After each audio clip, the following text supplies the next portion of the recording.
Hello, everybody, and welcome back to another episode of Hit or Quit. As we are doing a bit of a rarity here on Hit or Quit, it is a reprise, in a manner of speaking, as a show that was covered last year. Race to Survive is back. The colon has changed, but the tract inside of the colon, biologically speaking, still the same. We got teams of two surviving out there in the wilderness, but we are going southern hemisphere this time, from the surprising heat of Alaska to the surprising cold of New Zealand. I am Mike Bloom. I would imagine people commonly call me the New Zealand version of Rob Cesternino, so it only makes sense as to why I am here. But of course, it would not be a Hit or Quit podcast without my climax partner for this particular episode, the Canadian roughneck herself, Jenny Oh Autumn. my gosh. I was just gonna say, like, you are the down under Oh yeah. Rob Cesternino. Like, wink wink, going full bloom down under. Does New Zealand count as down under still? I know when you say down under, you say it's like Australia, but it's like I mean, I don't know if it's that's like still an down Oceania under. concept. Yeah, that's just like more. I don't know. Like if I say I'm going to South Africa, would that be going down under? Is going down under literally just going south from where you are at any given point? Yeah, like if I plug into a GPS and the GPS is Australian, will it say turn right and go down under to the park? Yeah, that's what it should say, and I want it to be in, like, a New Zealand accent at this point, I'm sad we've been robbed of those melodious voices. We only got it briefly in I like the know. Survivor-esque, like let's put some, locals in the makeup in some boats to welcome everybody to New Zealand, and then just set all these Americans and some Canadians out into the Mhm. wilderness for another edition, Jenny, of the Yes. USA series. Were you surprised to see Race to Survive return for the second year in a row? I was and I wasn't, Mike, because w you and I clearly, of course, everyone remembers Everyone remembers. when you and Mhm. I covered Race to Survive Alaska around this time last year, Mhm. um, and, gave it a little chance. I was like, "Okay, this maybe is definitely more of an adventure show. It's less competition, strategic, kind of show that some of us are more inclined towards." And I thought I had some promise at some points, and I was like, this might not be made for me, but I know it's made for a lot of people that are looking for this type of show. Um, and so I would say I'm a little surprised that it's back, but I'm also not surprised because one, there is definitely a demographic for this Mhm. show. Um, I have a bad pulse on like what's popular because I don't have like cable and I don't have American channels. And so I have like no idea what gets a lot of like advertising, like But what people how are tuned caring are about. you into the Canadian oil and gas network? Because I hear that's a pretty Oh, tight-knit it community. we're all friends. You might not know this about me. I am also part of the oil and gas network. No. But yeah, I think it makes sense. And one thing I will say about this show is it is very well produced. Mm, It is visually stunning. Like yes. the locations they go to are very very beautiful. So if you're into the travel like element of even just seeing the landscape of Mhm. a far away place for most of us, I would say, that we might not be able to get to. And I think they do a really good job oh my god. Cinematically? I was gonna be You like could say I was gonna yeah, the say the like alternative would be cinematographically. yeah, that was the word I probably wanted to attempt there. Way too many syllables for this time of night, Mike. Um said F that. And like just even the way that they, like the graphics of it, I think it's very well produced. So of the amounts of shows like this, I think it's very well done. So, you know, it's basically like taking the survival aspects of Survivor, let's Mhm. say, the classic example of a survival show, you might say, despite The what it titular role. Yes, yes, exactly. And which is why you're also an expert here. The race of it all. We're racing. So like you Yes. got the race elements of, I guess you could say titularly, the Yes. Amazing Race. Yeah, you know, I didn't And realize in then a lot of reality shows you could just take two titular concepts from other reality shows, marry them together, yes, have them together for 5 years, get divorced, and then still decide to be together in a competition. exactly. Just go to a different country and then we'll do it again. It's the pencil apple what is that, the pineapple, do you know what it's What the hell are you? A pencil and an apple? the pineapple pencil. Oh my god, what Pooey, if Pooey were here, he would help me. Is this a Canadian reference? No, it's pen, pineapple, apple, pen. like I mixing. have a pen. I have an apple. Pen. Uh, Do you know what I'm talking I about? mean, It's like a YouTube thing. no, I mean, yeah, I was gonna say you said it in rhythm, which made me feel like it was some sort of bit. Otherwise, you were just really committed to the musicality of it all. Imagine I just made this up. And you're like, I actually have to stop this podcast now. I think Jenny is Jenny, do you unwell. know me? I would not stop a podcast. In fact, I would lean into the True. point that I would be falling down the slopes like these New Zealand mountains to be like, yes, tell me more about I got a pen, I got an I got apple. an apple.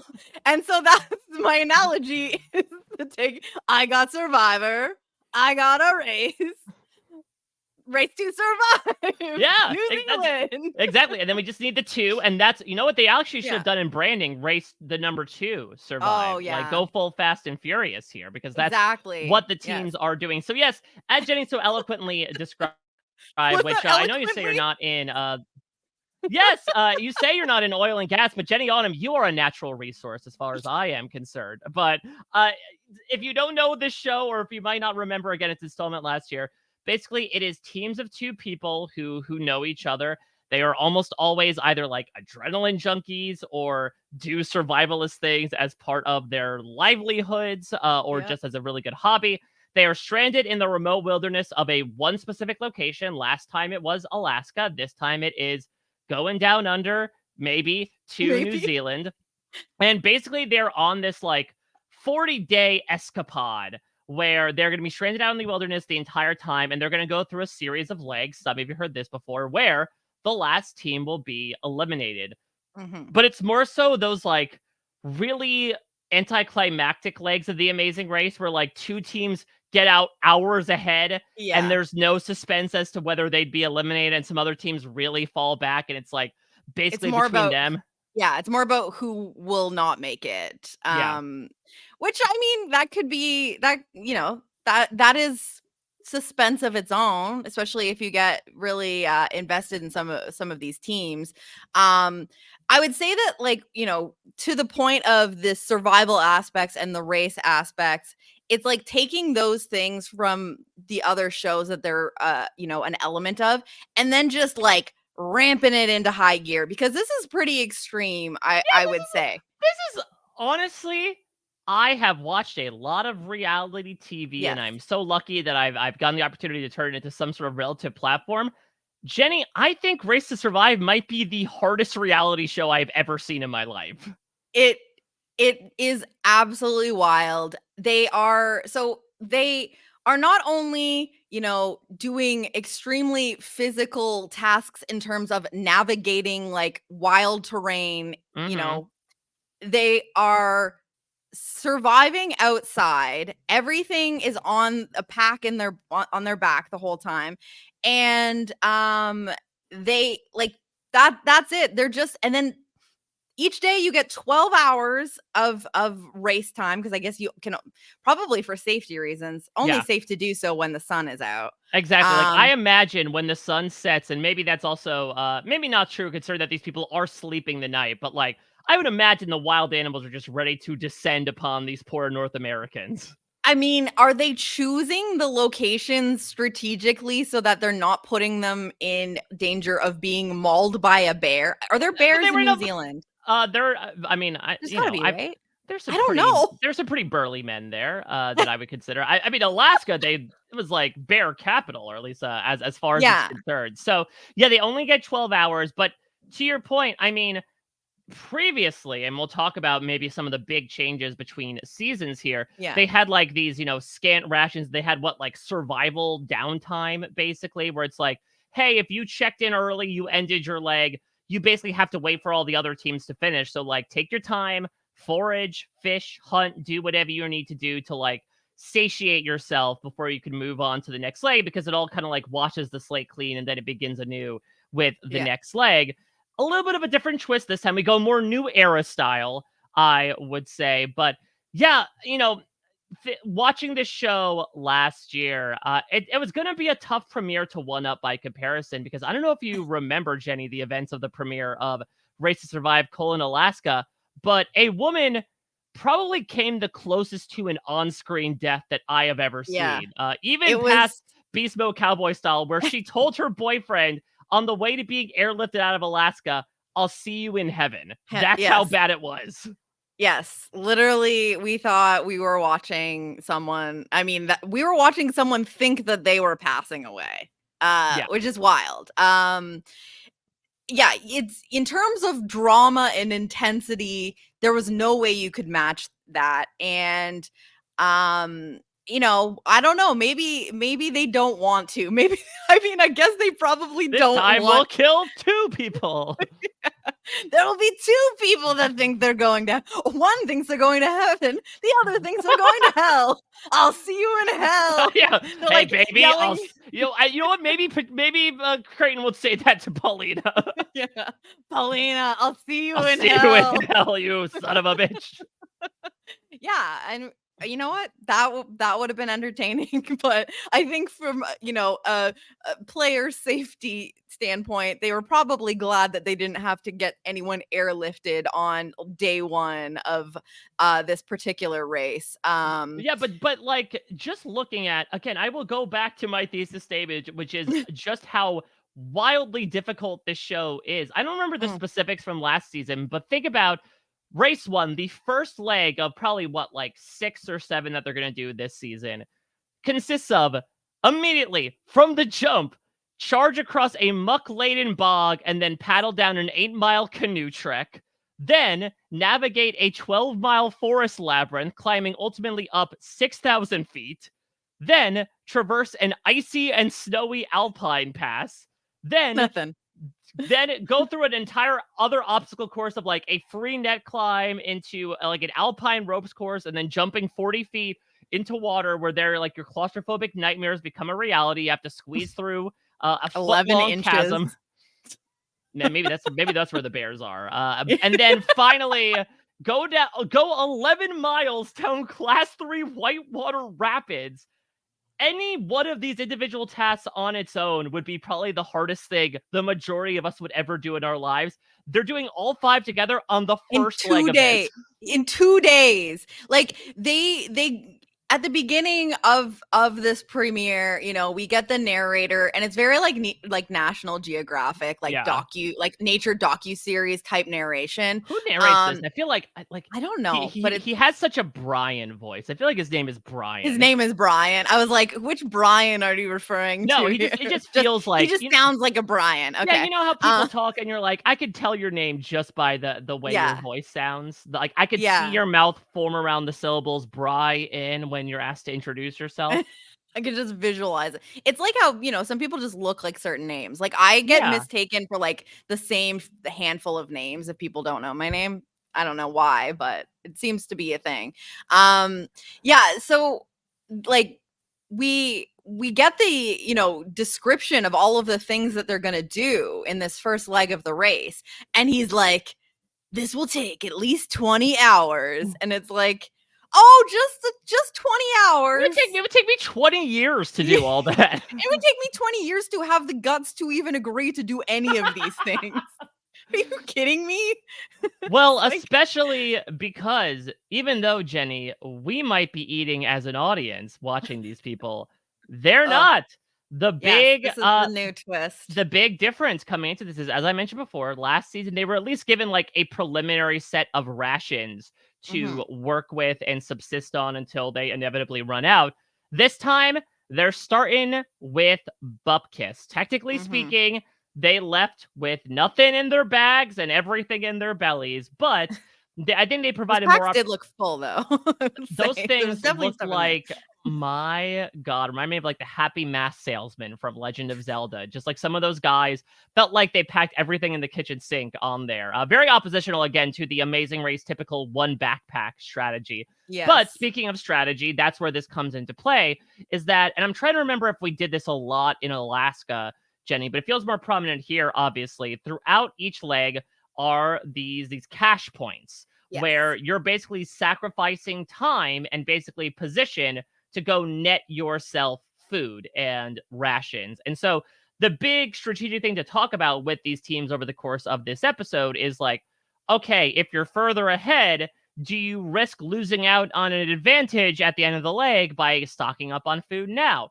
If you're in the back of the pack, do you decide to just forego all of it and to try to just stay alive, but possibly burn out all of your, internal fuel at the same time? And I imagine those choices are going to become even more key as the season passes along. Yeah, and we hear them so you basically it's like taking a detour if you're going to this cache Hmm. to get You some see it food on the supplies. billboard, like, oh, Cash Island over here. Like, Dad, Yes. can we go? I mean, that was probably what's his name? Bergen or Ryan and his son-in-law being like, hey, Dad, Bergen. can we go stop? Tyson's daughter is here? Bright, sorry, Bronson. Bronson, I yes. should remembered it because I'm like, does someone actually legitimately name their child Bronson in our? I mean, it wasn't 2024, but insert year Bronson was born.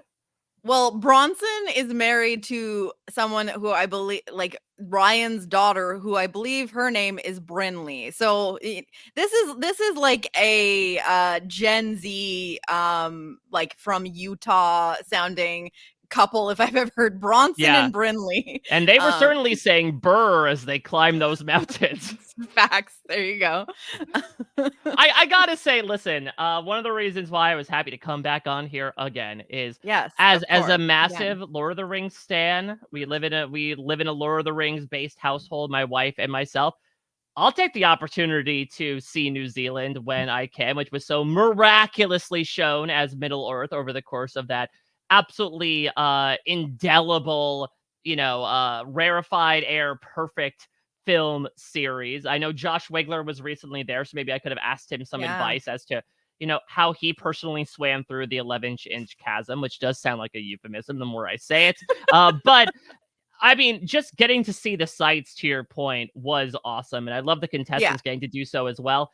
The downside is Amazing Race will, like, have those moments and then have other moments of going to other locations.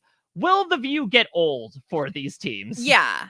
I think probably because there's only so much land and it's all beautiful, but it's Mhm. like, okay, so we saw like, these like cavernous like I don't know what would you call the things on the I don't know, the rock, the like rock Oh, face the type thing. crag. Listen, I'm not do not come to me for anything Well, geographical. that's Um only just me as a '90s kid watching too much Nickelodeon Guts. Okay. Well, thank God you're here. Like the water looks beautiful. Like you've got these beautiful like green like parts and then you've got like the literal like snow-capped hills that you're getting a little bit of everything. It is stunning, but the point is it's not like the Amazing Race where you're like going into cities and like getting immersed Yeah. in the culture. Like of many different locations. Like you are truly just doing the extreme outdoors version of this location. So that is completely true where it's like it will continue to be beautiful, but it will be kind of the same sort of scenery over and over. So it Yeah. like you might continue to enjoy it, but you're not going to get something new, like drastically new each episode, I would think. Yeah, you're having ice cream for dinner every day. Eventually, you're like, all right, my palate is satiated. I will say, I am a little surprised we only had, by my count, two Lord of the Rings references so far. Yeah, On the I got other, to, I think, but on the I'm other also not hand, an expert. well, on the other hand, I'm very glad that they don't do it if they don't know it, because listen, if I have a bone to pick with Creighton. Oh, okay. He was wrong That about a just lot in one? this episode, but Yeah. perhaps the most egregious thing is he's climbing through these mountains and he's saying, "Oh, we're in Mordor. We're in the bad place." Sir, the snow-capped mountains were shown in the Fellowship of the Ring as they descended upon Khazad-dûm, of course, the ancient dwarven kingdom located in the mines of Moria, where they encountered the Balrog by accident, and Gandalf the Grey fell to his quote unquote death before being resurrected. You are nowhere near Mordor, sir. Look, there's no lava around you. There's no black gate, no eye of Sauron. No, the only eye is the one in the cameraman winking back at you as you make your absolutely obscene errors, sir. That was stunning. I don't even know what just happened, and I am impressed. I am confused. I am confounded. Listen, everyone has their You axes to came with the grind. facts. That was mine, was misidentifying the location they were in Middle Earth. I mean, the only thing that I came in to this as an expert on is knowing when someone is Canadian. Because before we even met these teams and I heard Kennedy speak, I said, Yep. that I'm like, if that's not a Canadian, that's like Wisconsin, like right near the border or something. That is a Canadian accent if I've ever heard one. And just sensing, I can just sense a Canadian. But that's the only expertise I'm here with, because certainly I don't have the breadth of the Lord of the Rings franchise just living in my brain the way Yeah, that you seem to. that's a very nice way of saying you have a social life. I appreciate it. That is, I will say though, the only time that I saw any of the Lord of the Rings movies in the movie theater, which would have been the only time I saw it, was as a social activity in high school. So Oh, maybe I do are we have it. talking Maybe I like do that. how social we talking? It was like a triple date. Oh, well, does that stop anybody? I'm like, bro, like this is like 3 hours. I remember that Pirates of the Caribbean: The Curse of the Black Pearl was the first movie I ever saw multiple times because I had a move where I would take someone on a date and I'd be like, when Will and Elizabeth Swan kiss at the end, that's when we'll kiss. And like theoretically, maybe a bad planning to wait for the entirety of like an hour and 45-minute movie. To really He have the moves longest slow, amount guys. the longest amount of foreplay possible before I have to wait for this on-screen romance so that I can carry out my own. But regardless, that's how I tailored my movie dates because listen, the internet was young. We were young. There were only so Yeah. many things we could do in the early This is 2000s. what we did. We, you and I are of similar age. Yeah. And that is what people would do. We would go to the movies for dates, which is like the worst idea for a Yeah, date. because you're just like, because the ideal movie experience is that you sit in silence and you stare forward and you don't Yeah. talk to anybody else. In fact, it's actively discouraged. Yeah. And then here I am, like, undiagnosed ADHD girl that is obsessed with talking, and you're gonna bring me to the MFing Lord of the Rings when I'm like in grade 10 or something. And I'm like, I'd really love to do anything else.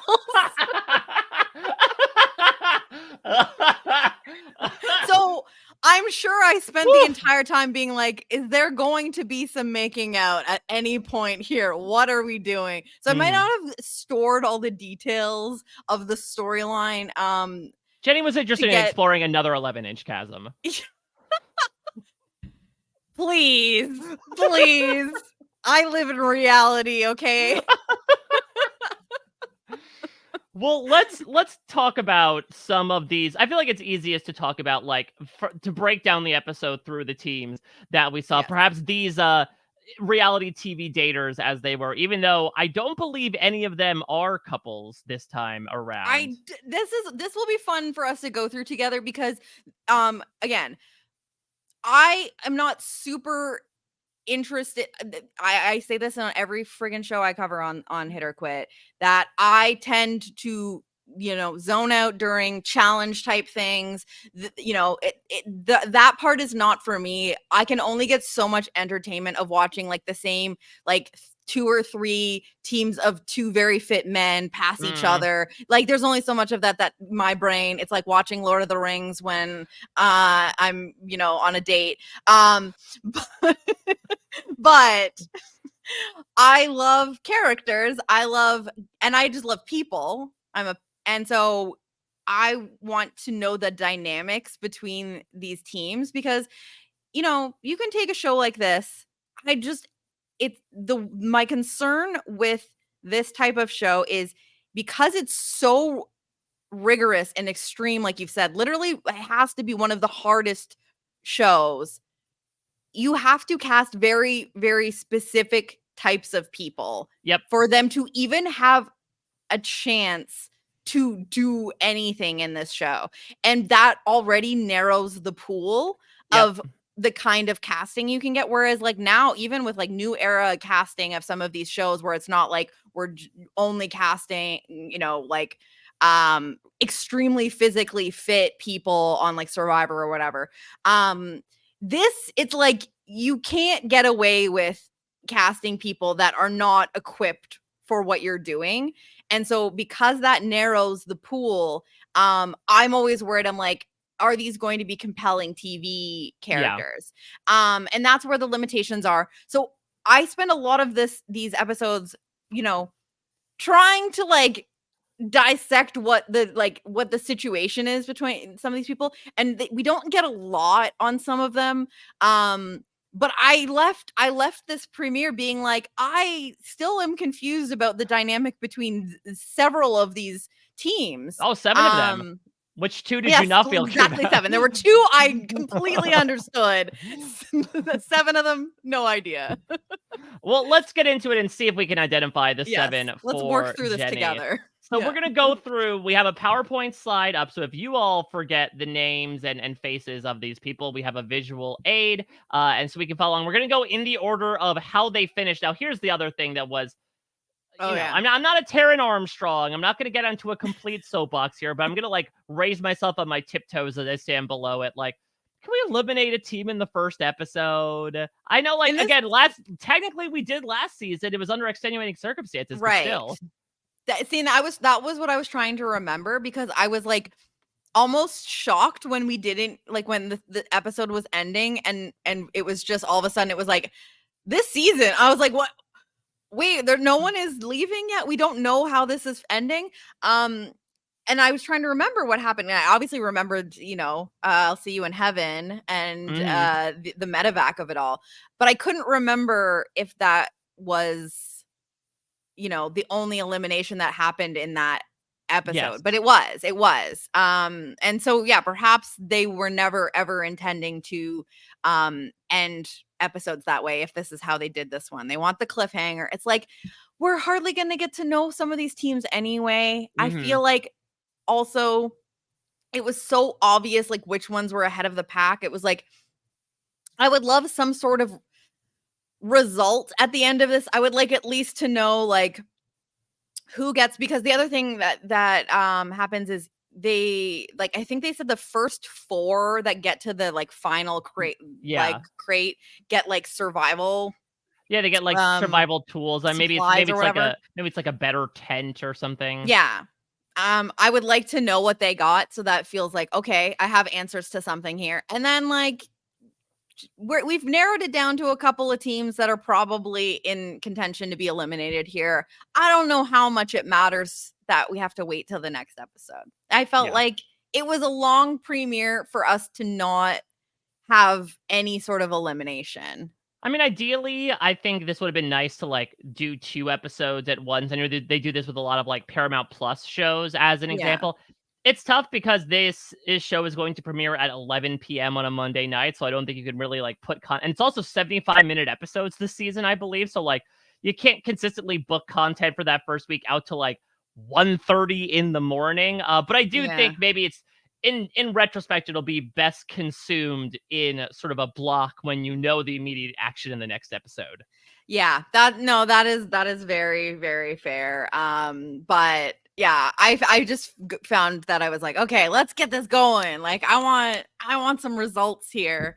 I think I just was like feeding off of the adrenaline of it. I Yeah. was like, let's keep going, Well, keep let going. well, let's get into this then. Let's provide some Yeah. answers maybe when the show wasn't able to. So we'll start with the team that was technically in pole position, though they were left in a bit of a precarious position to end the episode. Call them Tina Turner because they were rolling on the river, which was a bit surprising considering that these are our river rafting guides. So let me Yes. see if I've got this right. I've got some Oliver. I've got some Corey. I've got some Oliver and Oh, Corey. Oliver Corey. Oliver and Corey. Two Coroliver. two Corys in this season, both of which have a Q from Survivor like spelling of their names. Thank you. This was one of my my takeaways from watching, because if there's one thing I am going to hammer down on, it's the absurd. And I was like, I can't believe that there are two people on this show named Corey, and neither of their names are spelled the way that I've ever seen Corey spelled. And there Yeah. are more than one like standard way to spell Corey, and these are still different than those ways to spell Corey. Without insulting their parents too much, their names are spelled like you're at the DMV trying to get a license plate that says Corey, and it's like, oh, Corey is taken. Well, how about Corry? Yeah, we got that one. Don't worry. It It's like it's you name a it's kid that.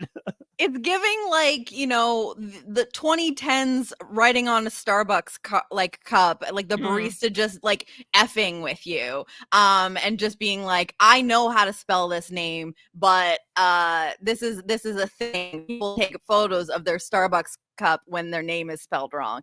Here you go, Corey with 2 R's. That's what it felt like to me, because I'm sorry to both Corys So sorry to involved. Corey. Sorry, Corey, That's and how you spell sorry, it. Corey. I mean, honestly, his name kind of looks like how you would misspell sorry with a C It's instead of an S. literally sorry with a C. And you could say, if you think that all C's are soft C's, that could be how you would write sorry. Well, they were saying that to the people they were leaving in their dust. So the story between these Yes. guys and the next two teams we'll get to, right, is that like they were surprisingly slower on the river. They got passed up by a couple teams, but they pretty much were in second place until they hit the mountains. And despite perhaps being more well known for working on the water, these are guys that also made a bond going rock climbing, I think, in Colorado or Wyoming, I believe, in Jackson. And so, actually, they're probably better on land, if by comparison, considering how this episode ends. And as a result, they were able to overtake our lead team and were able to maintain a narrow lead like that chasm going into this final part of the first leg. Yeah. So again, trying to figure out their friends. They said that it was like a brotherhood partnership. Yeah, 'Cause there was they were working together in Hawaii. And that's where they met. And Oliver's like, "I'm going back to the mainland," and Corey's like, "I'll come with." And then I thought this was gonna end, like, romantically. Still I was could. waiting for and we fell in love, Yeah, I and mean, it did feel a little unfulfilled that we did have 2 Chiron changes with the teams that we'll get into with these, like, surprises that come up in the package. I think everything yes. comes in threes. We needed one more. Yeah, for sure. I don't know, I was waiting to, because there was something about how they talked about how they met, and then I was like, "Oh, like a romance." The romantic in me was just so excited. Look at how cute they are with their 2 shades of green. I love it. And Mhm. then it was 50 like, shades of green. we're a brotherhood, and I was like, "Oh, never mind. Yeah. This isn't any MILF Manor weird shit." Not yet, at least. But Not yeah, yet, at I mean, least. this is, these are people that, to your point, Jenny, you would assume would do well in this type of show. They are Mhm, young, strong, fit men who have mhm. endurance, who are very used to being outdoors. And so, if the tasks that we have in the rest of the legs are anything like this one, it seems like really there is nothing they can't do. Yeah. And that's the thing, and one of the points against this show in terms of like maybe the predictability factor is that, like, we all remember We last all season, remember.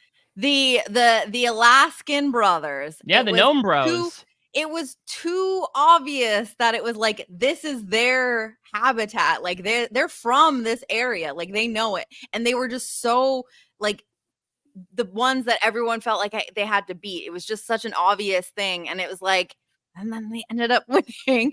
So I will say I think there are a couple teams here that are on that level, as we've talked about, that there's like a couple teams is like a, you know, back and forth of passing each other. But yeah, this feels like, you know, Oliver and Corey are very much the kind of people that will do well on like all of the aspects of it, because they're both young, they're both fit, like they are look strong, but they're also like lean. Yeah. So I just think that this is a very obvious, you know, front of the pack type team here. The only thing I hope happens is that when they are settling down for the night, Oliver goes to Corey with his rations and says, "Please, sir, may I have some more?" And then E. and then Corey hands him an oar from their raft.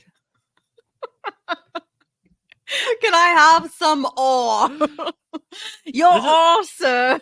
See, this is what, if I were to be somehow find myself in Hawaii with this man, this would probably be like the third thing I would do to this man, and probably why he would want to avoid me for the rest of his life. I'd be like, Oh has my anyone gosh. ever done this to you? He's like, no, I've encountered normal people in the majority of my life.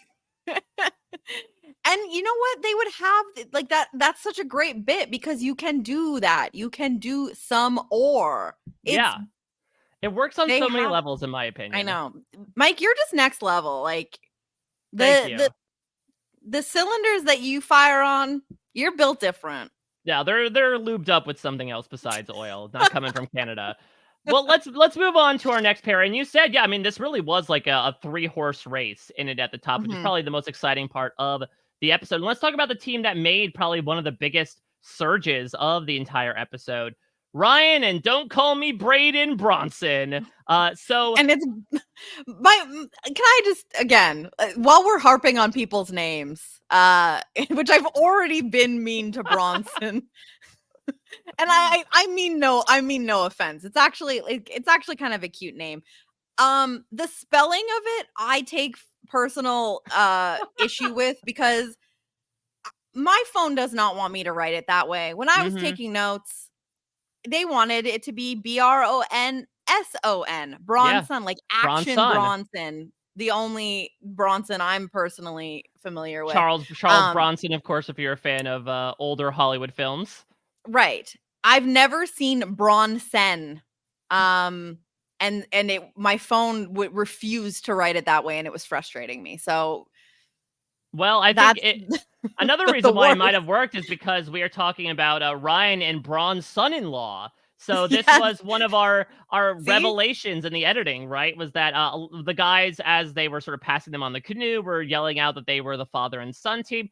Close. So Bronson Mhm. is Ryan's son-in-law. You mentioned his wife beforehand. Ryan relayed that like how he met him was a year ago. He was trying to sneak out for a hunting trip, and Ryan was asleep on the couch. I am not one to judge any relationships. I do feel like nowadays meeting your like future in-laws only a year before the wedding does seem a little close to the deadline. But here's the thing. So the way that story was told, Mike, I was like, "Oh, did Bronson and Brinley," I really hope it was Brinley and that I didn't just like I've just been talking about this girl's name. Um, did they only meet and like a year ago and got married very quickly, or was it that they were together for quite a while and then he didn't meet him until a year ago? Cuz that was like, I think either way that's possible. Yeah. So Like, it could have just been a quick sort yeah, of thing, you so know? it could be a commentary on Ryan's relationship with his family or Bronson's relationship with the family.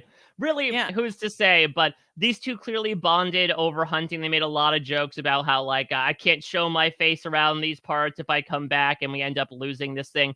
Suffice it to say, I think when push comes to shove and they're going to have to hunt and forage, that these guys will probably have a bit of a leg up. I mean, I think Yeah. the most interesting thing that happened with them was actually right in the beginning when they're out in the lead in the canoe and Bronson accidentally knocks his own hat off with some ore, and It was he a has Ryan. It was Ryan's hat, I oh, think. Ryan's hat. Yeah, sorry. Yes. Because Bronson, we would never want to ruin like the beautiful buck that he has on his hat. And so Ryan, and on paper, you'd be like, oh, look at this boomer. He has to stop to go get it. But to your point, Jenny, like they are only going to be running for the next 40 days with everything they have on their backs. And like a Yeah. baseball cap is going to work out so well here to keep out the rain, to keep out the sun, etc. You don't want to lose that minute one.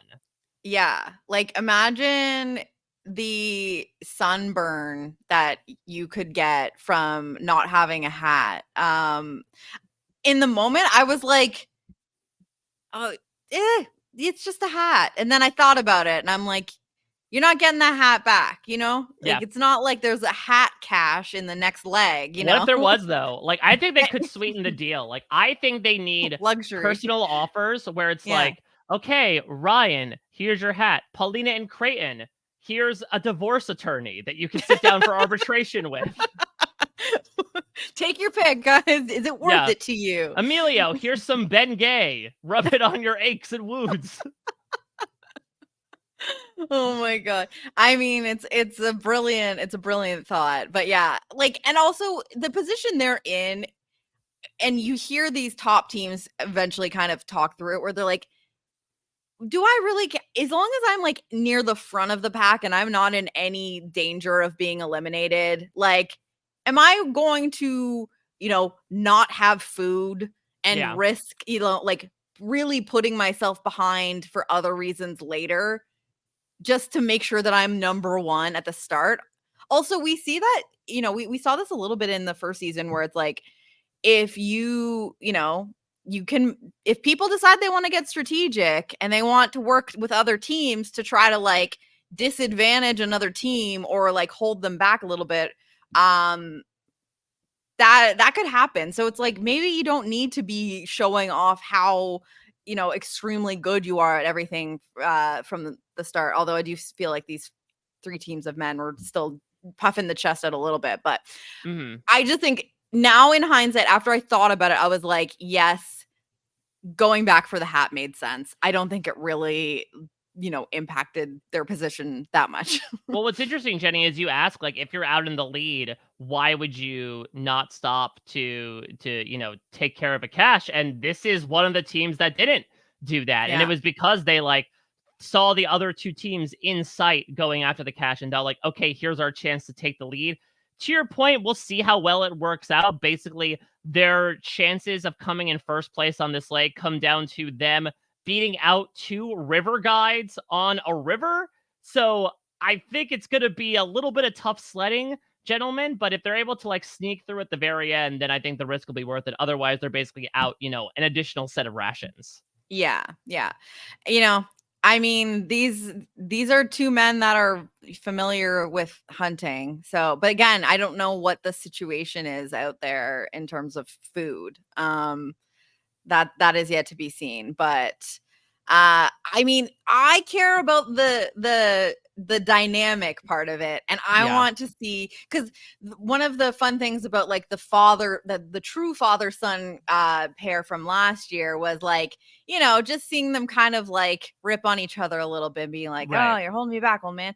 I think this could be even funnier because Yeah. like, you know what I mean? Like, Ryan's not gonna hold back on like Bronson because he's like, e- because he's got that weird thing where he's like, "That's my daughter." Like, there Yeah. was a weird You're going comment. to take care of my little girl. Yeah, he's like, I gotta show you how to provide for her."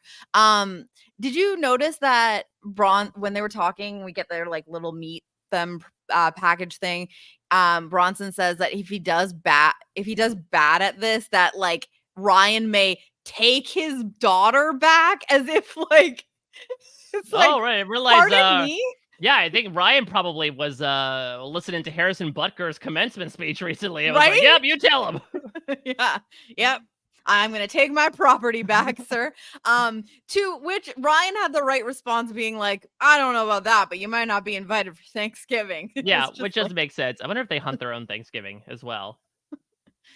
I mean, Waste on one. If you're resourceful, make it happen. it I've been, in my hometown, which is not New Zealand, and a turkey will just walk up the driveway sometimes. Maybe they'll have turkey dinner in New Zealand. Yeah. Are there turkeys in New Zealand? Are Well, they native to the area? I guess we'll find this out. I mean, pretty sure also Someone's pretty sure could probably like let some animals in, right? If they feel like that was the rumor with you bring Survivor a One World. zoo? Yeah, well, this the rumor with Survivor One World was that like when they infamously caught that pig in that one scene, that like the producers put it in there to like stir up drama. Like, yeah, maybe they're like, oh, here's a cow in the Yeah. middle of New Zealand. What are you gonna do? Yeah, just this one. It just so happened to be here. Yeah. I would But love to know if there are turkeys. well, let's talk about our third team that was very much shifting around positions in the lead role, but is still on the podium at the end of this Mhm. episode. Team Fire Country, Ethan and Tyree. These are wild firefighters in a manner of speaking. They're part of the, I think, Initial Attack is the name of their team, where they basically like skydive into wildfires for They the, call them fire jumpers yeah, smoke jumpers, I think it was. or smoke jumpers, yeah, I was thinking, which it I thought sounds it was like, terrifying. it was like, is this some sort of like extreme fad? Like, is this a TikTok challenge, the smoke jumping challenge? But no, it turns out it's a much more noble pursuit that these guys are like Yeah. putting their lives on the line to stop the devastation of wildfires. Yeah. This sounds like a terrifying vocation. And these two are very fit.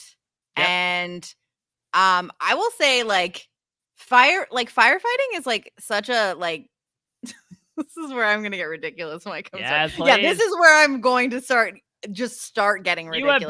been nothing but buttoned up since Yeah, this moment. I've on my best behavior Put as the per usual. lampshade on the head. Firefighting is like not only like noble, but also hot. And I don't just mean because of the fire. Like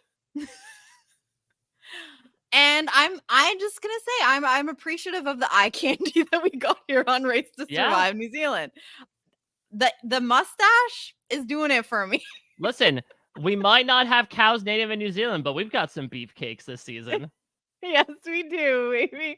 No, I really like these guys. They're just guys, you know what I mean? They're just a couple of guys that are just like they seem like the way they talked about their job, they're like there's not a lot of money in it. You just like you do it for the like, you know, for like caring about like taking care of like what needs to be done and the Right. brotherhood of like the guys that you're essentially putting your lives at risk. Like I feel like this is Yeah. not like a safe job No, whatsoever. you're I was jumping into like, a fire. yeah, I love this stuff. This is like I love bro friendship. Um Yeah. it's like it's such a soft spot for me and I just really hope they're not toxic. Now, do you think that sometimes in Survivor, right? Like someone will have a medical malady and like someone who's of the medical profession will come in and like help and consult with it. Do you Yeah. think, God forbid, if like a wildfire breaks out of a campfire, becomes like too big at night, or like they're gonna call on Ethan and Tyree as like, hey, can you guys help us out a little bit? I mean, if they're close enough, but I kind of just feel like that's a situation where like they're in a because the way that the show works is like when the 12 hours is done for the day, you have to set up for the night within like 50 yards of where Yards, yeah. you've stopped. And so I see these guys being ahead of the pack in a lot of situations and they might not be even close to people that are getting themselves into some trouble with potential fire, but I do think that they are those kinds of guys. They're helpers, they're Oh heroes, yeah. you know what I mean? Yeah.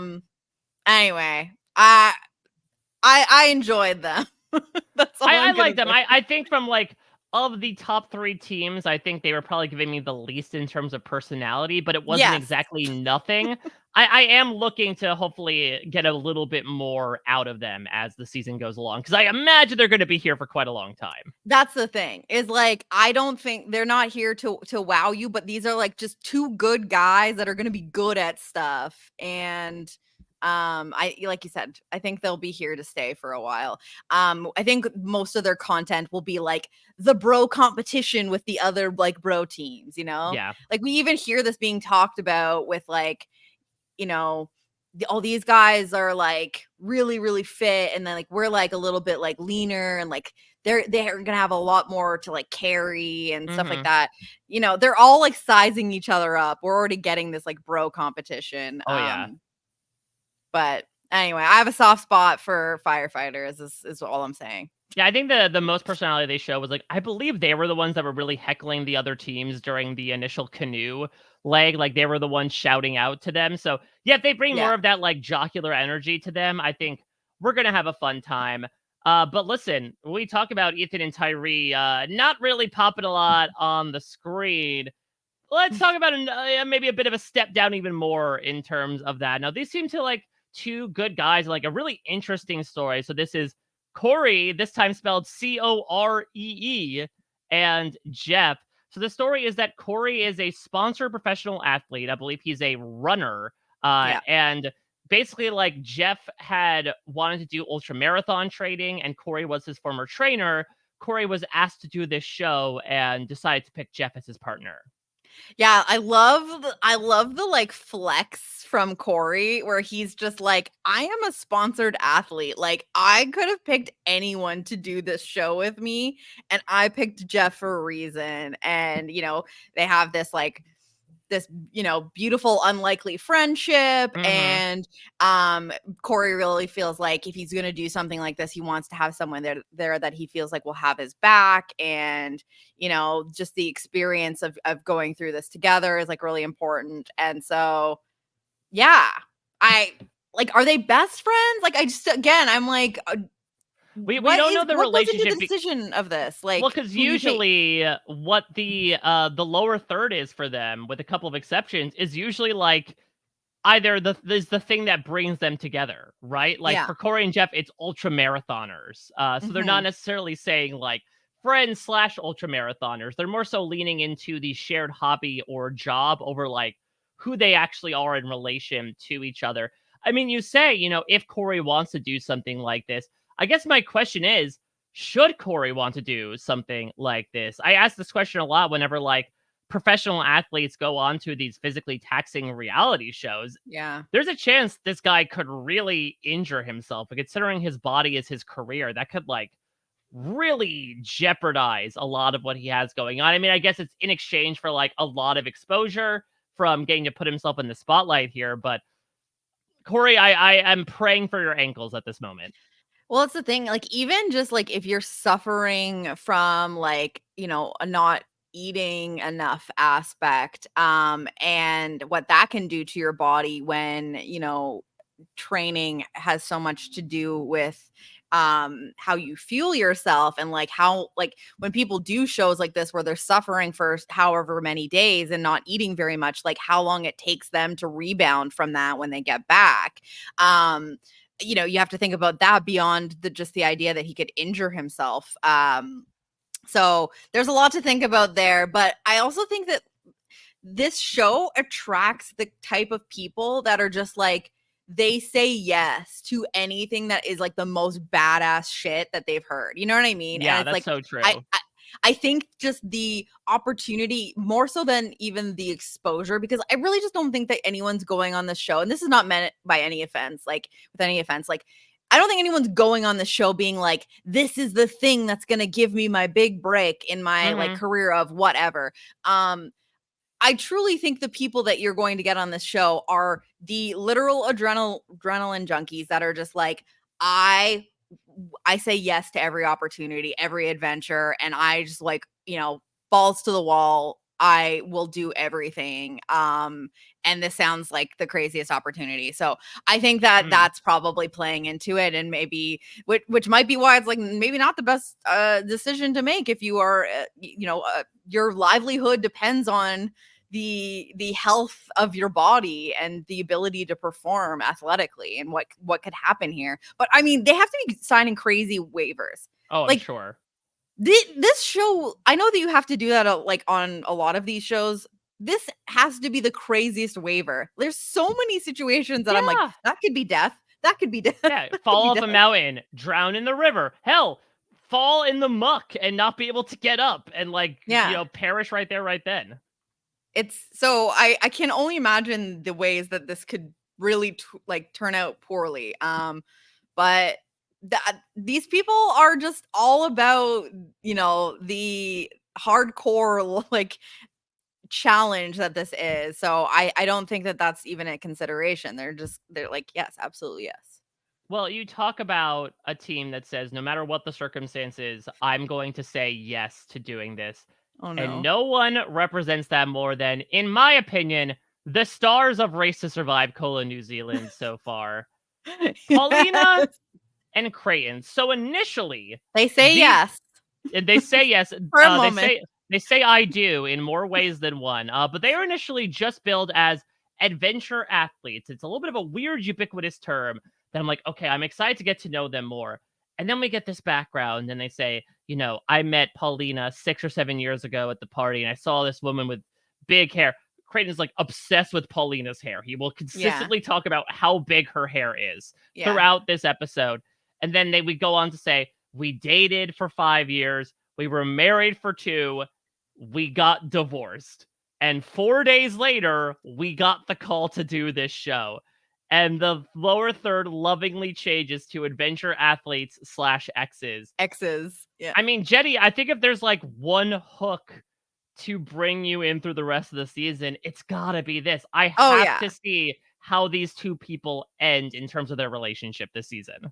It's it's wild to me because they got me with that because like I was like, okay, yeah, like, oh, we dated for 5 years Hmm. and we got married 2 years ago, and I was like, okay, yeah, like this is a couple.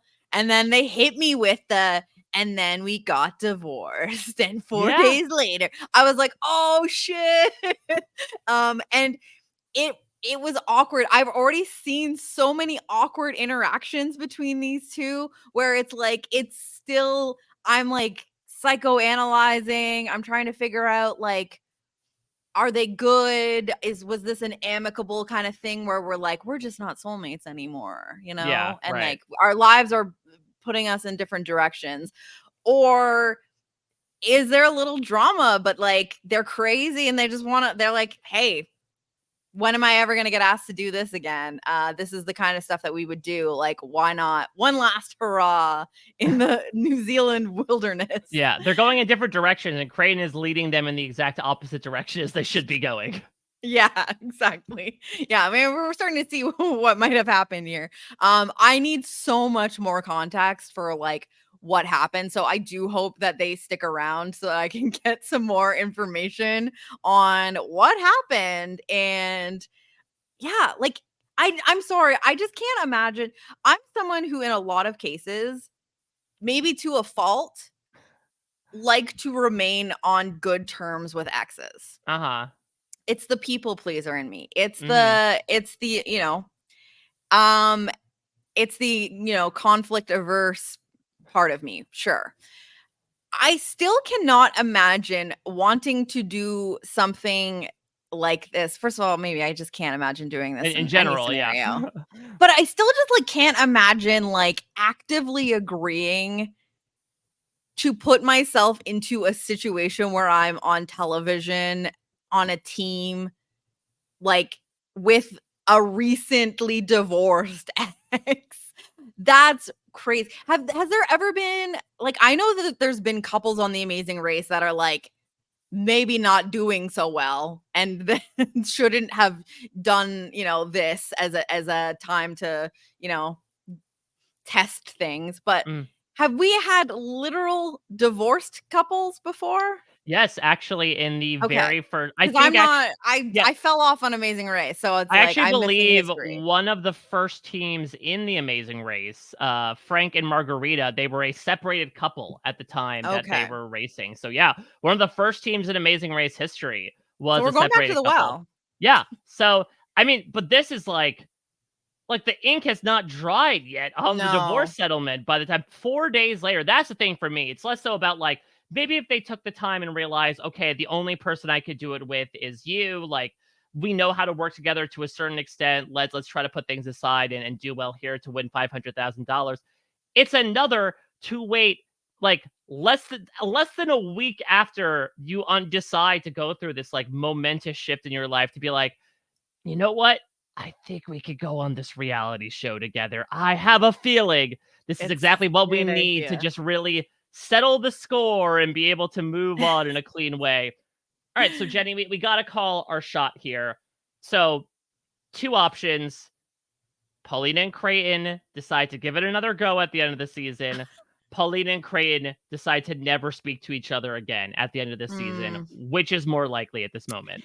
Ah, it's so hard because I feel like I need so much more like time to get more of the vibe between the two of them, but I'm leaning that they, even if they don't get back together, I lean that like the unresolved feelings will play out in some like way, and Hmm. not in the way that they're never going to speak to each other again. That's what I lean, because I'm like, okay, 7 years together, like I don't know how old they are. It wasn't clear to me if they have children.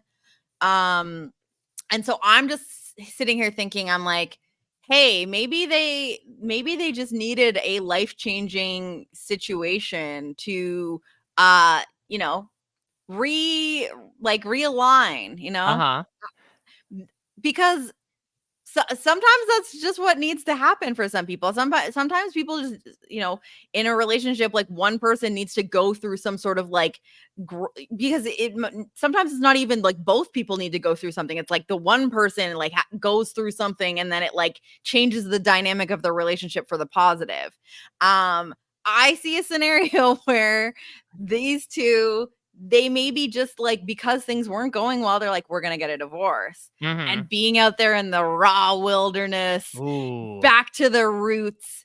They see, they're relying only on each other. It's them against the world. It's them against the wilderness. I'm just, I'm fan fictioning at this point, I think. That's what I will take. I think I see that as more likely than them never speaking to each other ever again. But I would love to hear what your thoughts are. I'll take the exact opposite opinion just for the fun of it. You have I to. Because Yeah. there's also this side of it where it's like, oh, the stuff that you're showing right now is a blatant reminder to me, to your earlier point of like why this didn't work out. Hell, we could have seen Yeah. it here where it's clear their dynamic was like Creighton was the person that took the lead on the navigation. He felt like he'd do it. Yeah. And Paulina was like, I'm not sure if he's right, but I'm going to trust him on this. And then as a I will not result, speak up. they Yeah. passed by another team and said, look at these bozos going the wrong way, only to Yeah. find out that they went the wrong way and fell behind a place. Yeah. So I could imagine, especially from Paulina's perspective, if it gets to a point where it's like, oh yeah, I am waking up every day and being reminded as to why this isn't working out between us. And maybe not to go so far as to be like, I am never going to speak to you again after this, but certainly be like, I think we need some space in more ways than Yeah. one. We jumped from living together and being in this happy, committed relationship to now only being with each other for 40 days in the New Zealand wilderness. I think I'm just going to go on like a bit of a vacay, if that's all right. Yeah, I definitely can see that. I just also think that in these extreme scenarios where you're extremely like this, even for people who are comfortable with, high danger, like adrenaline, Mm, survival type scenarios, this is scary. And I think that when you feel vulnerable, or you feel like alone in the world, because you're like literally just surviving in a random spot in New Zealand, that like you the person that you know the most, that you feel the closest to, like you really rely on that energy. And I just think that I can see a situation where they have no choice but to lean on each other, and they'll get frustrated with each other, because all of these teams are going to get frustrated with each other. That's just what mm, happens in these kinds of scenarios. But like, when they're not having those moments of frustration with each other, and they maybe need someone to like take care of them, or like, comfort them or celebrate with them. Like, I just think those are the kinds of things that like really like bring people together. And I'm just saying that's the kind of thing that like reignites a little spark. All right, let's So see. We'll see we'll if the see what flame happens. But catches what or a if fun twist. yes, I completely agree. This was definitely, I think, the main thing I took away from this episode because this is such a rare dynamic on reality TV, let alone this show. But we will see if something will reignite or if Ethan and Tyree will come through and extinguish said spark. Let's move into the backpack of our teams here, starting with Ashley and Do I Make You Randy, baby? So this is our Do only I? yeah, this is our only girl team of Yeah. this season. They are both endurance athletes. They have 9 children between them. That's a lot of kids. That's endurance. Yeah, that's some real MFing endurance right there. And really, again, they didn't really pop outside of Ashley almost quite literally eating shit during their downtime. This was incredible where I think that they were struggling with parts of this, but when it's going to come to like the foot race part of it, it seems like they feel pretty confident because they are literally endurance like runners. Mhm. And we see the two of them when it's time to settle down and set up camp. They're like, we can find food to eat. I like, oh, I've got this in my book. These are little berries that fell from the tree. Like we can they look like poopies, but they're not. And then like she puts it up to her nose and then she's like, these are poopies. These are And poopies. And then as puts a them down. mother of 5, I'm sure this is not the first time she's like held something to her face like, "Is this poop? Yeah, And this then has to be oh, it poop." is poop. Yeah. Oh, 100%. So yeah, not a lot to say about the two of them, but No. they're certainly colorful considering the color of Randy's hair, and Yeah. hopefully they'll be able to surge forward utilizing that experience. Let's talk about maybe my other favorite team in this season, and it's ones I that are know near what and to dear say. to your heart, Jenny. Let's Yeah. talk about our Oh my roughneckers gosh. here, Kennedy and Nick. So these are two people that work in the tight knit oil and gas community in Canada that seems to cast like one person on every Big Brother Canada season and Amazing Race Canada as well. So Nick knew Kennedy's ex husband, and the two of them were introduced. She, especially, is unbelievably jacked. She is jacked. Like, if you're looking at this picture right now, like, I feel like you can get a sense of it, but, like, the shots of her that we saw without, like, her little jacket on, where Yeah, you can see she, the guns, she does a like, gym selfie that is just absolutely outrageous. I'm terrified. I'm Yes. terrified. Yeah, because Kennedy is also, like, a very intense person as well. This is our typical, like, 2 type A team where they are willing to, like, talk it out and possibly butt heads, and they are also the other team that's really strategic with their use Mhm. of the caches, which is so far none at all, that they basically feel like because I guess the downside of Kennedy's muscles is that it weighs her down considerably, she's not going to be as fast, and so they have to make up time by basically skipping any food supplies and just relying on their hunting and foraging skills.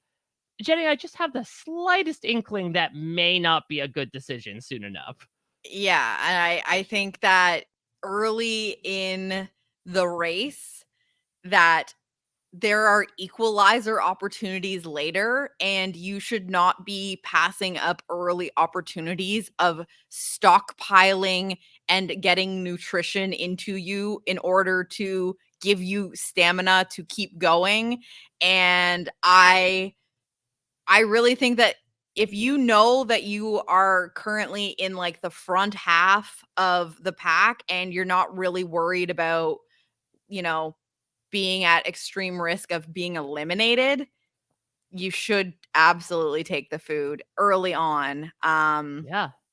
I didn't understand. I understood the explanation, but I didn't think that they were in a position where that was a necessary thing to do just yet. It's That's like you might exactly need it. to know Yeah. about that later when you've already been fueling yourself because you've been taking the food, Yeah, you yeah, know? it's not an unsound strategy at all, but it's more sound for certain positions than others. Yeah. When you are in at that point, they still hadn't gotten past, I think, in the woods as well. So they were in like fourth to last place. Like, I Yeah, think at they this had moment options. you had so much wiggle room behind you. Like, go for it in that moment, because that's the other thing is we saw it from someone like Garrett Adelstein, and we talked about perhaps with Ethan and Tyree. Like, your muscles are gonna be eating you really soon if you don't have a lot of body fat to you. And so Yeah. I can imagine that these two might have a chance of getting hangrier quicker Oh, than yeah. anybody else. And considering that the two of them got in an argument from just paddling in circles in the canoe, I have a feeling they're gonna take that out on each other. We also see previews of the two of them getting into it where I think that, like, Nick is like, "Do you want me to leave you right now or whatever?" And, Yeah. like, and I can't remember what Kennedy yells at it, but it does seem like there is going to be fireworks between the two of them, which leads me to ask, this is one of my other, what the hell is the relationship here? Because there was some weird shit said in their introductory. They Yeah. called themselves climax buddies. Yeah, and I don't know if they, like, are they just so Canadian deadpan that, like, not a crack of a smile from them? Is it because of their personalities?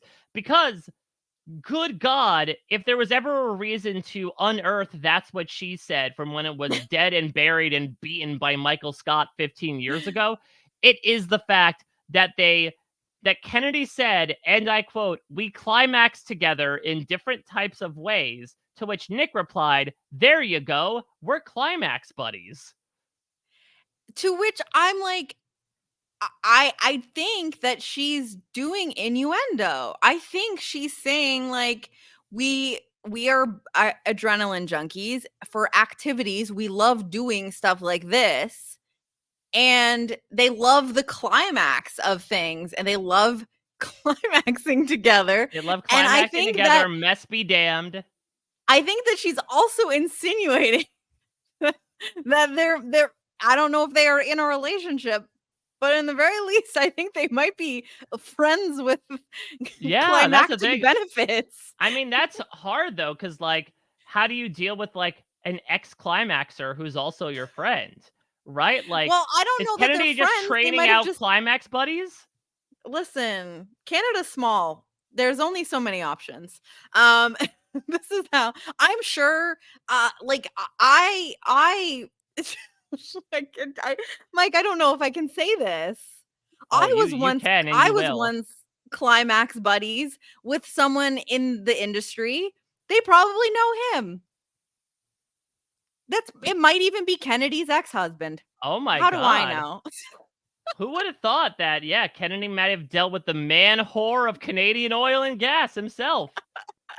We call him I Kilimanjaro because he's Mr. Climax. oh my god. I've already said way too much. We should delete Never. this podcast after. Never. Uh In I fact, but we're posting it every day from now on until the end of time. oh boy. But am I wrong? Like, because the energy between them, and you're right in saying that I think that they're both very like intense type A type people, but there is like some sort of energy that is like they're either in a relationship and that's why they're so comfortable like bickering with each other, Mhm. or there's like some like sexual tension type thing where it's like I hate you, but I love, I climaxing can't get together. away from you. Yeah, like Yeah, no, I can't climax around anybody but you. yeah. I have to No look. one knows how to climb and climax like you Yeah. and I need to me look together. you dead in the eye when I climax. Otherwise, it's unfulfilling. Now, the ironic thing is that I do feel like the act of climaxing does make one rather peckish. And again, I think depriving yourself of that Mhm. food source makes the come down from the climax a pretty bad situation all around.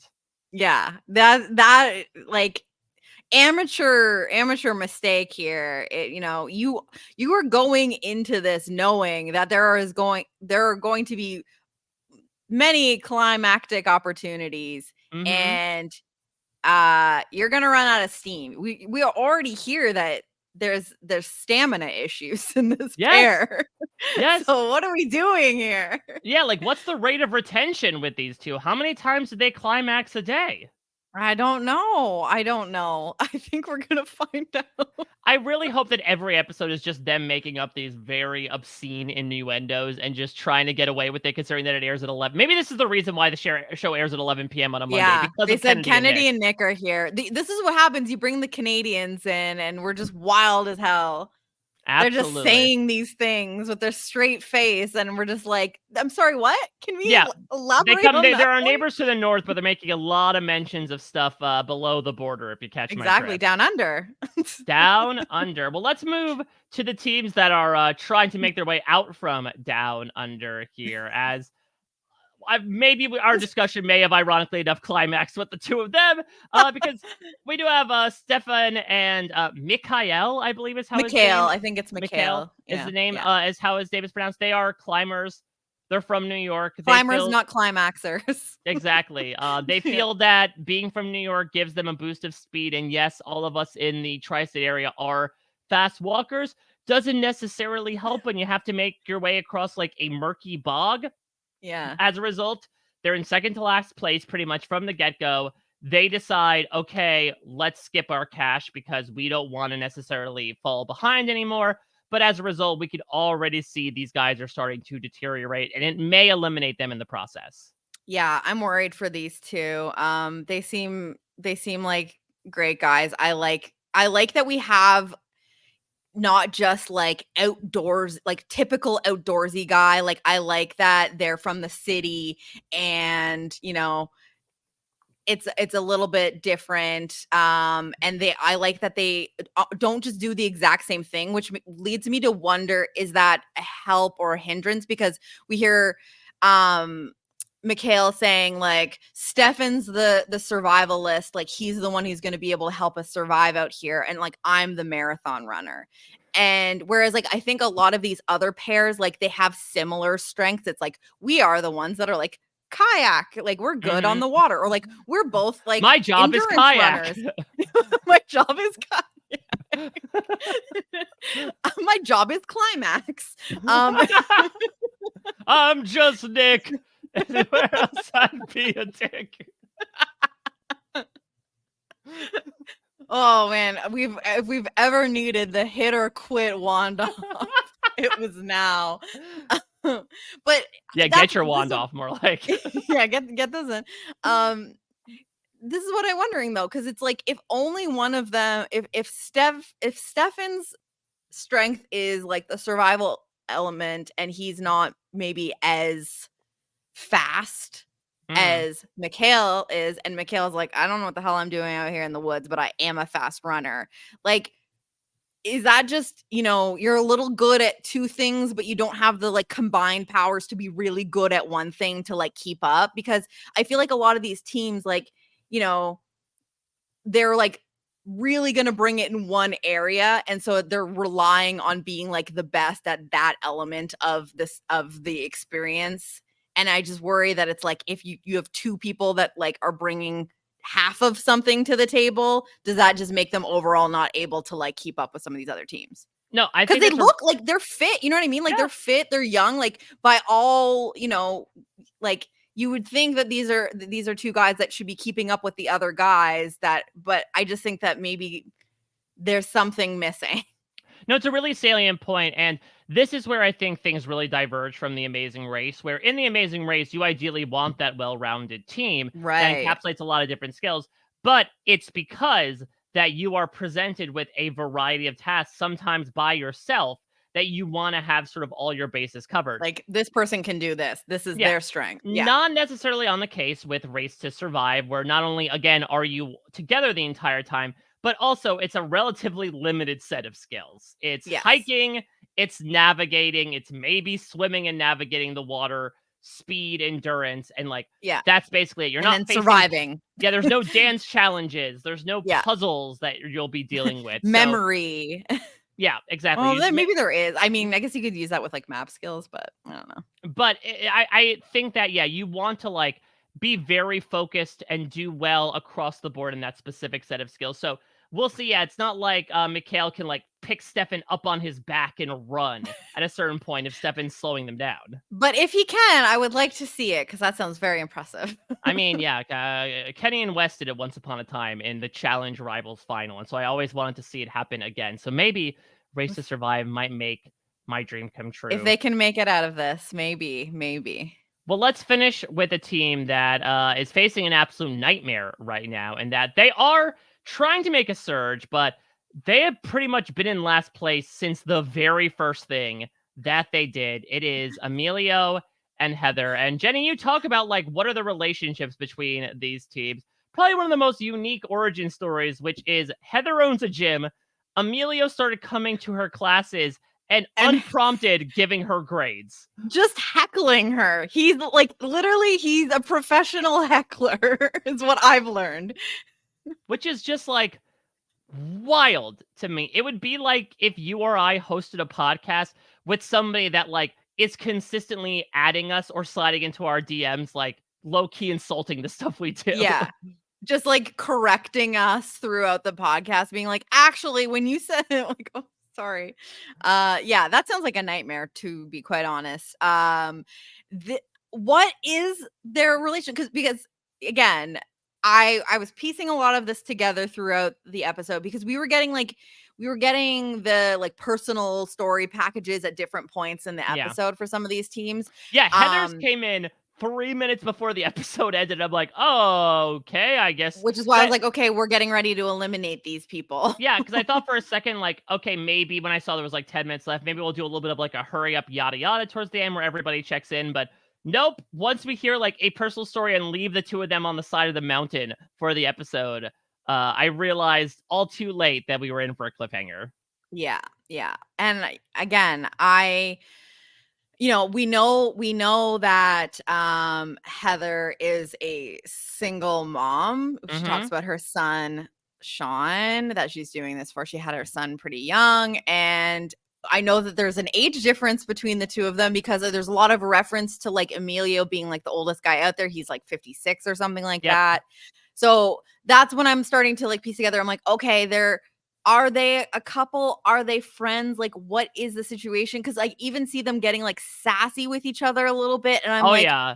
I mean, it's probably the biggest moment of conflict, I would say, of the episode, which was kind of innocuous in hindsight. It's where Emilio, like, they were getting up, sitting down, looking at a map, and then they get up, and Emilio is taking a little bit of a hot second because, again, like, just trying to get some blood back in those muscles. Heather doesn't really pay it any mind and just kind of charges ahead, and Emilio's not happy about that. And basically, the loggerheads comes from, like, Emilio saying, hey, you didn't stop to check on where I was. You just kept going. And Heather kept saying, okay, but I did stop. I stopped now to see where you were going. So, like, why does it matter if I did it then or if I did it now? And it leads to, like, Emilio, like, low-key storming off or just kind of charging ahead of Heather and trying to put it away. which to me, that was why I was like so confused about this energy between the two of them. Like it was also, again, I'm just like shipping everyone I know, here. you are seeing so much romantic tension in every single one of these pairs. I don't know what my problem is today, but I'm just like, I'm looking at. You're looking for that climax. I am. I clearly am. I'm looking for it for everyone. I'm hoping for great climaxes for everyone involved. I just, again, I'm a character focused person. I'm a relationship focused person, and I find the interactions between people on these shows to be the most interesting part of it. So of course I'm psychoanalyzing and being like, what's going on here with you guys? Why? Because I'm like, we're on day one here, and like maybe you're just super comfortable friends that are, but there was something there to me that I was like, what is happening here? So, what do we think, Jenny? Are Emilio and Heather dead in the bog as they were? We saw them, get within eye line, it seems, of Stefan and Mikhail. Do you think there's a chance that they do indeed pass them, or is this just going to be like the slow march of death for them? It's really hard to say because I also say knowing that we know what's ahead for them, even if they might not. Yeah, because we're gonna get to a point where I think you've got the river run part, the zone 5 or Mhm. whatever it is. I gotta feel like that's where, like, I think that Mikhail and Stefan can handle that part, and if they're, like, a little bit more in lockstep, that that alone kinda helps. Whereas, like, if these 2 are already starting to, like, they're not in like sync with each other because of differences. I don't know. I just think that these 2 have been struggling a lot the entire time. And I feel like it's maybe inevitable that they're being eliminated, but I don't know. I don't know. I felt like we got, reading the edit. There we I feel like go. we got I feel like we got content and package that would, make me feel like either of those teams could be eliminated. So it is a little bit of a toss up, but I just feel like it makes more sense that it would be these 2. I think I what don't know. Emilio and Heather are praying for is that because they had what, like 6 hours left of the day by the time the episode ended, that they end the day with still them all still being on the course. Because I think what they're banking Right. on is another night of hunger for Stefan and Mikhail. Because Right, that because would they don't be have food. yeah, Yeah. because that Yeah. would be the thing. Because otherwise, if they get to this other cache, there's a chance they might be like, "Well, we're significantly ahead of time, so, like, let's just take it now." And Yeah. in that case, that sort of then winnows away at the lead that Emilio and Heather were getting by just being more well-fed. So, kinda starve them out would be my strategy if you can help it for these 2 guys, and then So just dark. hope you pass them at a certain point. Yeah. And that's why, like, the hunger part of it is, like, so wild because, Yeah. um, people are making this, like, the strategic decision of whether to eat or not, and, like, people get to monopolize, like, on these things, and it's I don't know. It's very interesting. I guess I can understand the choice for Stefan and Mikhail a little bit more than some of, like, I really don't understand it for Kennedy and Nick, but, Yeah. um, Yeah, Stepan and Mikhail knew that they were in second to last, and they don't know how far behind Emilio and Heather were. Like, why yeah, put yourself in that immediate position to be consistently having a team at your heels? Like, yeah. I would say maybe if you have a bit more space, go for the second one the next day or whenever you see it. But I don't begrudge the choice they made on the first day. And maybe they just, for lack of a better term, bit off more that they could chew, where just going immediately into like this high intensity climbing a mountain exercise was starting to really wear on their bodies. And I don't know how much it plays into, like, if they know what other teams have done, because, Hmm. like, it might be one of those things where it's like, "Oh, if I knew that literally everyone was going for the food and we would be putting at ourselves at an even worse, like, disadvantage by being, like, one of the only teams to not feed ourselves, and now everyone else is, like, just amplifying their abilities even more is just gonna hold us back just as much as the time would have been, so we might as well do it." Like, I don't know if they have that information to know what most people would be doing, because most teams decided to take the food, and I think that that made a lot of sense, but if you think that it's like, "Well, I know for sure that that is time I'm going to lose, so I should probably just, like, save myself that time." I don't know. Yeah, I think I th I think these 2 will be eliminated. I hope not though, because like, I feel like they still have some fun to bring us. I feel like they could be really interesting, and again, I'm just trying to figure out, like, are they friends? Or Why something did this more. man just show up and start coming to her gym and just, like, is this his way of flirting? You know how, like, some men are, like, they just, like, nag you as their Mhm. way to, like, it's giving, like, 3rd grade boy, Yep. like, Yeah, you always know? teasing you because he likes you. Yeah, like, is that what's going on here? I don't know. Um, and this is a completely unrelated thought, but all I could think about during this episode is Heather feels to me like JoJo Siwa in, like, 20 to 25 years. Now, which version of JoJo Siwa? The recently Um, rebranded JoJo Siwa? I think so. You Okay. can guess on my podcast. Hey, that's a world's toughest forces alum you're talking about, Jenny. I s sorry. I just I see it, and JoJo Siwa was tough on special forces. Like she was a special force to be reckoned with. I think Heather, it seems like a badass chick. She does. Like, she's been Uh, through a lot, and she owns her own gym, like, yeah, and I think she's got also, like, a strong Rhode Island accent, which being from New England is, like, near and dear to my heart as I well, love it. so I love or it. to my Yes. heart, I should say. So, Yeah. well, listen, even if Stefan and, Mikhail might not be well fed, we were over the course of this podcast. Oh yeah. That being said, Jenny, since you are the arbiter of the hit or quit moniker, I think not to put words in your mouth, due to all the other great stuff you have going on, I Yeah. think we might be the team eliminated from Race to Survive: New Zealand in terms of coverage this season. Yeah. I mean, here's the thing is there is only so much that I I can only fit so much in my podcasting pack, She has that an I'm 11-inch chasm of podcasting. yeah, I can't fit that through there. Um, so I don't know if Hit or Quit is going to be able to do continuous coverage of this, but I really wanted to see what, because when a new show comes out and then we get a second season of it, I'm always curious, especially Right. whether I covered it and we quit or we saw it through. Like that's why I had to see Farmer Wants a Wife again. Like I needed to go back to like the Special Forces, World Stuff is Test. Like I want to see what changes get made and like how they're like, what's it, are we going for a sophomore slump? Like are Mm. we amplifying things? Were we really gonna, see what we could have done here? And so I was really excited to see what we did with this, and I had a good time. I was so exciting to podcast with you about this series again. Again, such a Wink. great return engagement Yeah. here.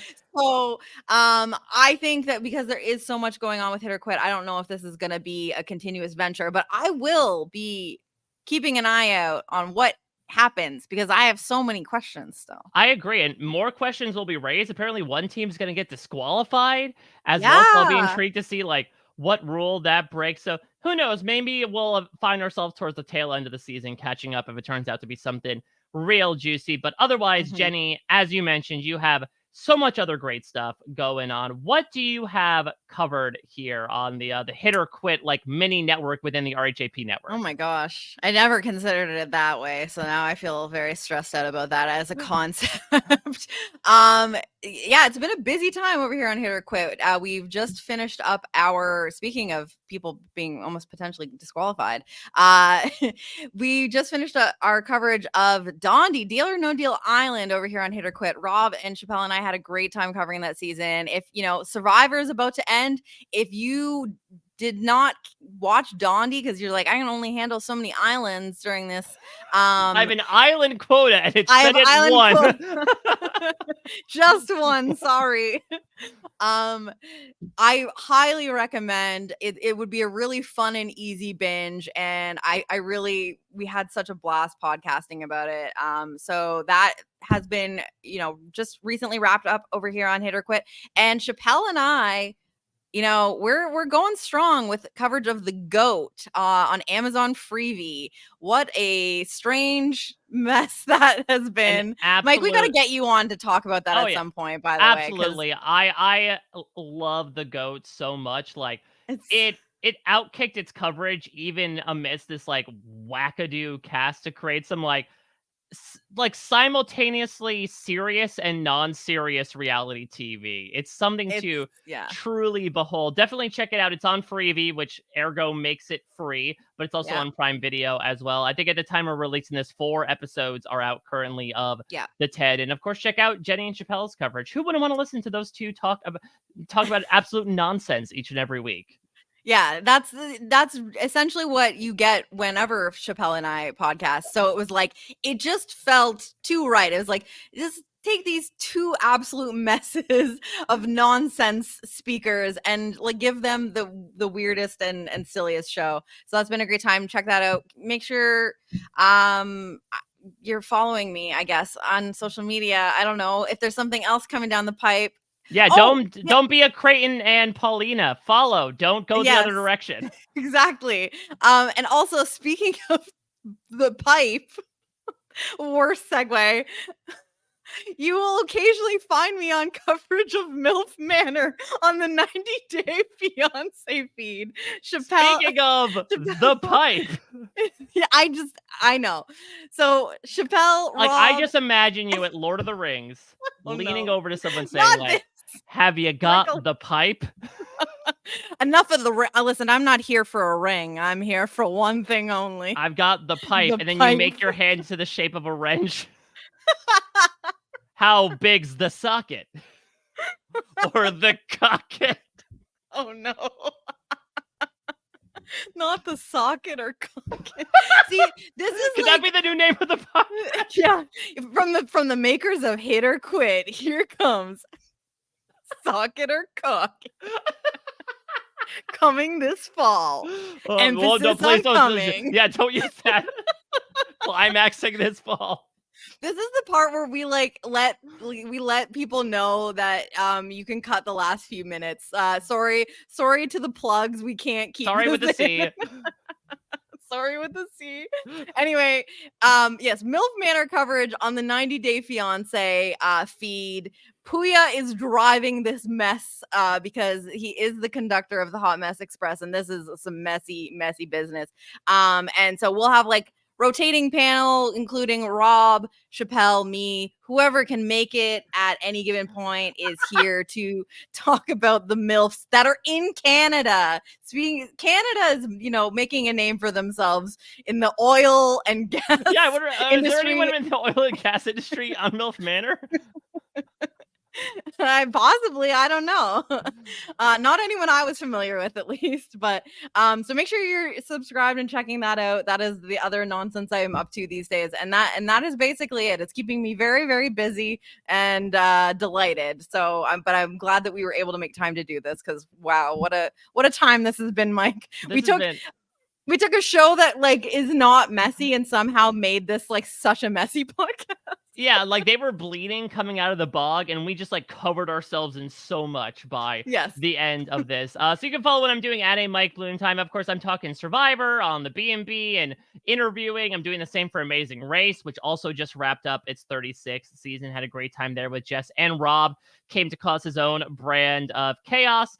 And then looking ahead to some other stuff as well. The summer is right around the corner, and got plenty of fun stuff in the pipe, if you will, for the next few months here on RHAP. So thank you all so much for listening. This was a great time. If for some reason you want us to cover more Race to Survive in New Zealand, let us know. Maybe we'll do like a check-in towards the end of the season. No guarantees, but I'm intrigued to see where this all goes. Inevitably, it will be to New Zealand, but I guess more so from an emotional place. A lot of New Zealand, yes. Thank you all so much for listening, Jenny. Fantastic work as per usual. Until next time. Oh, you're the best. Thank you so much, everybody. Take care. Bye-bye. Bye.